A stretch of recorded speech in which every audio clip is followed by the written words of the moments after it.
Em Toma, o que à primeira vista se apresenta como uma comédia suave sobre deslocamento cultural revela-se, com o avanço das cenas, uma observação precisa e quase desconfortável sobre a ilusão da leveza contemporânea, especialmente quando essa leveza é vendida como estilo de vida, promessa de sucesso e sinal de realização pessoal, e nosso homem em Malibu constrói essa reflexão sem pressa, confiando mais na repetição de situações aparentemente banais do que em grandes conflitos dramáticos.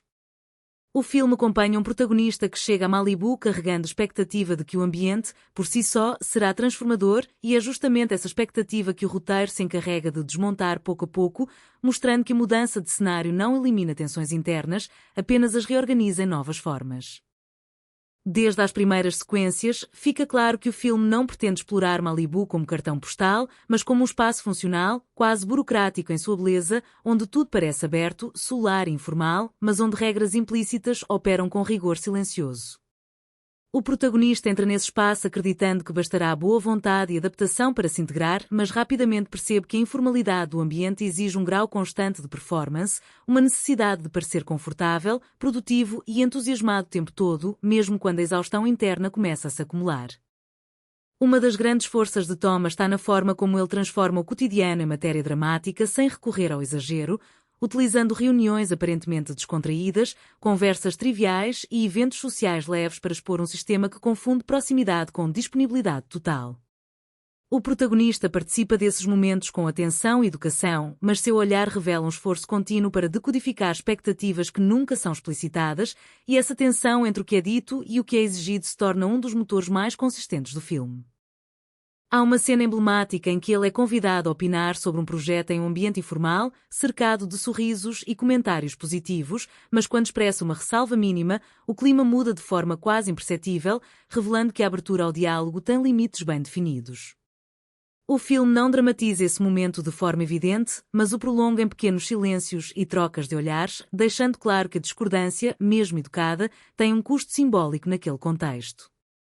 O protagonista é construído como alguém reflexivo, cuidadoso e talvez excessivamente consciente de si, e essa característica, que em outros contextos poderia ser vista como virtude, aqui se transforma em fonte de atrito constante. Ele entende as regras, mas hesita em incorporá-las plenamente, e essa hesitação cria uma distância que o filme explora com sensibilidade, mostrando como a adaptação cultural nem sempre falha por falta de esforço, mas por incompatibilidade de valores não verbalizados. O humor em Toma surge justamente dessa fricção entre intenção e resultado, porque o protagonista nunca age de forma claramente inadequada, mas quase sempre ligeiramente fora do ritmo esperado, e essa defasagem produz situações que são ao mesmo tempo engraçadas e melancólicas. O riso provocado pelo filme não é libertador, mas reflexivo, um riso que reconhece a situação e se identifica com ela, porque muitos espectadores já experimentaram esse cansaço de tentar corresponder a expectativas difusas.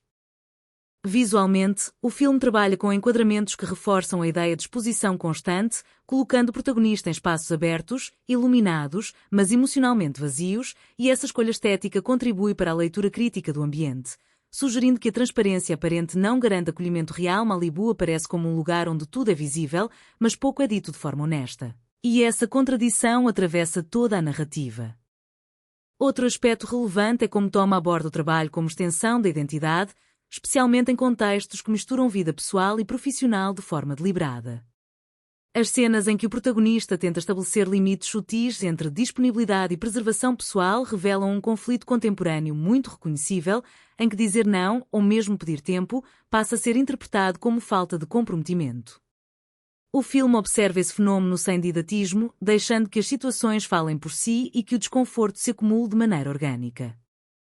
A ausência de antagonistas claros reforça a complexidade do comentário social, porque ninguém age de forma explicitamente hostil e todos parecem genuinamente convencidos de que estão sendo razoáveis. Essa normalização da pressão é talvez um dos aspectos mais inquietantes do filme, porque revela um sistema que se sustenta não por coerção direta, mas por consenso implícito, e o protagonista, ao sentir-se gradualmente deslocado, percebe que o problema não é individual, mas estrutural. O ritmo narrativo acompanha esse processo de desgaste de forma cuidadosa, evitando viradas bruscas ou resoluções artificiais, e quando o filme se aproxima do final, o espectador já compreende que a questão central não é se o protagonista vai triunfar ou fracassar, mas se ele vai reconhecer o impacto que aquele ambiente exerce sobre sua forma de existir. O desfacho, deliberadamente contido, recusa a catarse tradicional e opta por uma sensação de lucidez silenciosa em que a compreensão substitui a euforia. Nosso Homem em Malibu funciona, assim, como um retrato preciso da experiência de viver em ambientes que vendem liberdade, mas exigem adesão total e tomem conta a sua relevância ao transformar essa contradição em narrativa sem precisar explicá-la em excesso. O filme convida o espectador a refletir sobre o preço da adaptação constante e sobre o cansaço de pertencer a espaços que exigem mais do que oferecem, e essa reflexão permanece muito depois do fim da sessão. É uma obra que se sustenta na observação atenta e na honestidade emocional, oferecendo uma comédia que diverte sem aliviar completamente e que provoca sem precisar levantar a voz.